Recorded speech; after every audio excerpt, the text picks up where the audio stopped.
नमस्कार मेरे विद्यार्थियों।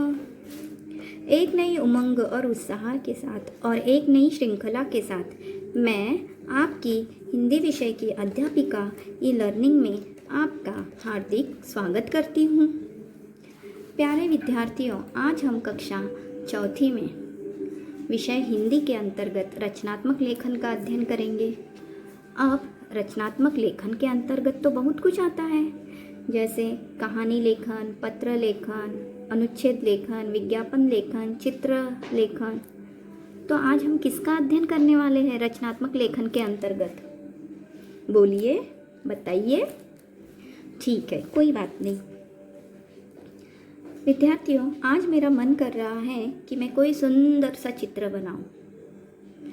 बताइए, बनाऊं? चित्र सुनकर बहुत खुश हो गए। आपको कोई चित्र नहीं बनाना है। तो विद्यार्थियों, आज हम रचनात्मक लेखन के अंतर्गत चित्र वर्णन का अध्ययन करने वाले हैं। हाँ, चित्र देख के हमारे मन में जो भाव निर्माण होते हैं चित्र को लेकर, और वह हमें लिखना है। तो आइए आज हम चित्र वर्णन का अध्ययन करते हैं। पहले तो आप बताइए, ये चित्र कैसा लग रहा है? बहुत सुंदर। मुझे तो बहुत सुंदर लगा। इस चित्र को देख के तो मेरा मन प्रसन्न हो गया, क्योंकि इसमें गुरु और शिष्य है। ठीक है, शिष्य गुरु की आज्ञा का पालन करते हैं। बहुत ही सुंदर चित्र है। और एक चित्र दिखते हैं। ओहो, यह तो बहुत ही सुंदर है। इस चित्र में प्रकृति का बहुत सुंदर और मनमोहक नज़ारा नजर आ रहा है।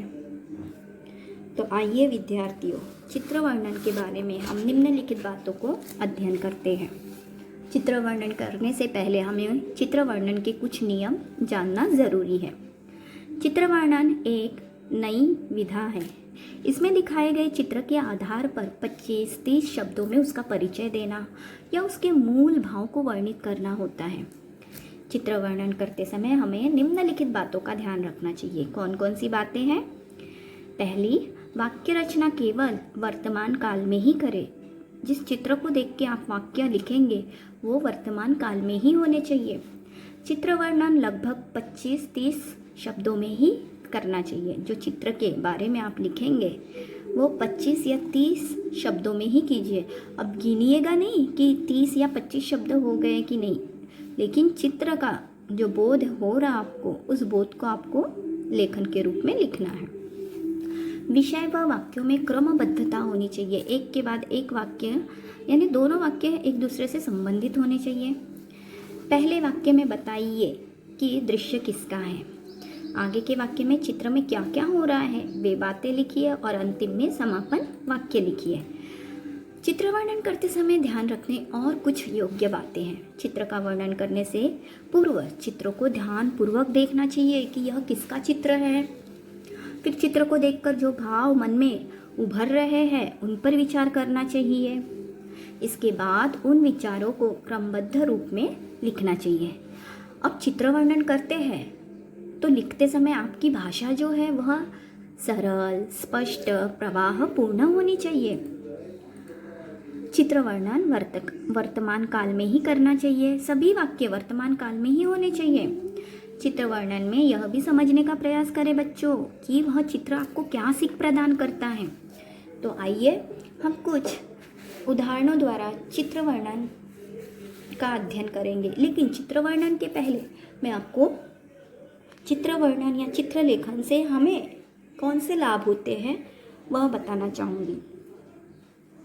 चित्र लेखन से या चित्र वर्णन से सबसे पहले तो निरीक्षण क्षमता बढ़ती, मतलब देखने की क्षमता बढ़ती है, विचार शक्ति बढ़ती है, कल्पना शक्ति बढ़ती है, और साथ साथ में लेखन क्षमता भी बढ़ती है। तो आइए कुछ उदाहरणों द्वारा हम चित्र का वर्णन किस प्रकार से करना चाहिए उसका अध्ययन करते हैं। बोलो बच्चों, चित्र देख के पहचानिए। पहचान गए? होली? हाँ, सही, बिल्कुल सही पहचाना आपने।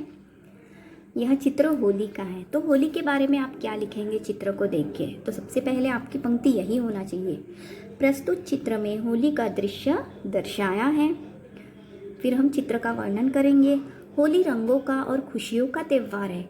होली के त्यौहार की यही विशेषता है कि सब आपस में मनमुटाव भूलकर सद्भावना तथा प्रेम से होली खेलें। यह हो गया होली का दृश्य। अब दूसरा पहचानिए। सूरज दिख रहा है, लड़का दिख रहा है, बोलो बताइए। हाँ, सूर्य का चित्र। प्रस्तुत चित्र में उगते हुए सूर्य का दृश्य दर्शाया है। सूर्य हमें अनुशासन सिखाता है कि हमें सुबह जल्दी उठना चाहिए। सूर्य जो है अंधकार दूर कर सारे जग को प्रकाशित करता है, तो हमें सूर्य से अनुशासन सीखना चाहिए, क्योंकि सूर्य बराबर समय समय पर अस्त उदित अस्त होता है। वैसे भी हमें भी अपने काम समय समय पर करने चाहिए। प्रकृति का चित्र है। प्रस्तुत चित्र में प्रकृति का दृश्य है। कुदरत अनगिनत रंगों से भरी हुई है। प्रकृति को कुदरत भी कहा जाता है, जिसने अपनी गोद में सजीव निर्जीव सभी को समाहित किया है। प्रकृति हमें अपने कई रंग दिखाती है, कई रूप दिखाती हैं। कई जगह इतनी गर्मी और कहीं जगह बर्फ से ढकी चादर, कहीं सूखा पड़ा है तो कहीं बारिश का कहर। समय के साथ मौसम में बदलाव कुदरत के नज़ारे हैं। हमारे स्वस्थ जीवन के लिए प्रकृति बहुत ज़रूरी है, इसलिए हमें इसे बचा के रखना पड़ेगा। कुदरत अनगिनत रंगों से भरी हुई है, जिसने अपनी गोद में सजीव निर्जीव सभी को समाहित किया है। कुदरत के अनगिनत रंग हैं। विद्यार्थियों, आशा करती हूँ कि आपको यह चित्र वर्णन अवश्य समझ में आया होगा। अब आगे का चित्र दिख रहा है आपको? हाँ, तो गृहपाठ। हाँ, आपको इस चित्र का वर्णन करना है बच्चों। पहले तो चित्र को ध्यान से देखेंगे, कहाँ है ये, किस जगह का है ये चित्र। फिर वैसे आप वर्णन करेंगे प्रस्तुत चित्र में कहाँ का दृश्य है। ठीक है, तो बच्चों आशा करती हूँ आपको रचनात्मक लेखन के अंतर्गत चित्र लेखन अवश्य समझ में आया होगा। अब एक नए पाठ के साथ मैं आपसे पुनः मिलने आती हूँ। धन्यवाद।